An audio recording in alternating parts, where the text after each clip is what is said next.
I was removed from my father's authority and returned to my mother's by 3 sheriff's deputies. My mom and stepdad took everybody out to eat, inviting Coach Coy so we could talk badly about my natural father, Bill, and go over the house rules that somehow included Coach Coy. I did not see that coming. I moved back into my mom and stepdad's new rental house in Portland off 82nd. It was just me, my mom, my stepdad, who was only there on the weekends, my little sister, who was about 3 years old, and Coach Coy, because he continued to show up every day at 3:30 and left about 10:45 now that he was closer to Swan Island. My mom loved Coach Coy in the beginning. He was very cordial and very accommodating and very charismatic. And plus, they both hated my natural father, Bill. The enemy of my enemy is my friend. She had Coach Coy do manly stuff while my stepdad worked out of town, and stuff that my stepdad couldn't do, like fix small things or kill her parakeet, which he did by snapping its head off. Coach Coy was a dog fighter, so watching him brutalize animals was a standard in my life. My mom and Coach Coy sort of bonded over the decapitated bird. I was horrified. Coach Coy and my stepdad became friends too. Coach Coy and my father were very close in age, and my stepdad had no other friends because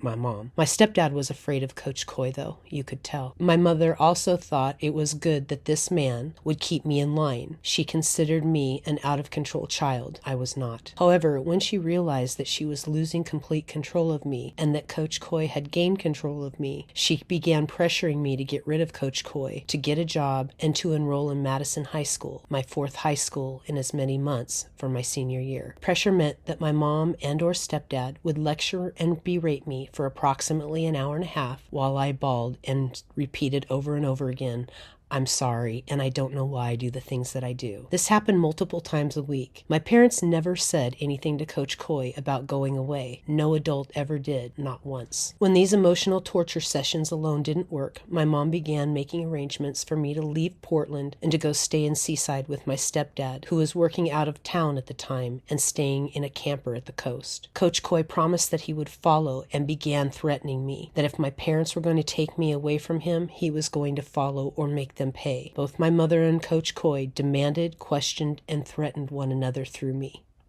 I couldn't get rid of this stalker and rapist, but I couldn't tell my parents why. Coach Coy now had more vulnerable targets to threaten me with. My baby sister and my stepdad, whom he knew I worshiped, were his favorite targets for his threats of torture and homicide if I didn't comply. During these ball-out sessions with my parents, Coach Coy would sit upstairs in my room, listening. As soon as my mother and or stepdad were done, they would go off into their bedroom and go to bed for the night. I would then be left alone in the house with Coach Coy until he would go to work. Coach Coy also had convinced me that he had people or belonged to some secret society that would help him kill my family and me if he ordered. I was way too young and way too naive to understand that nothing worked like that.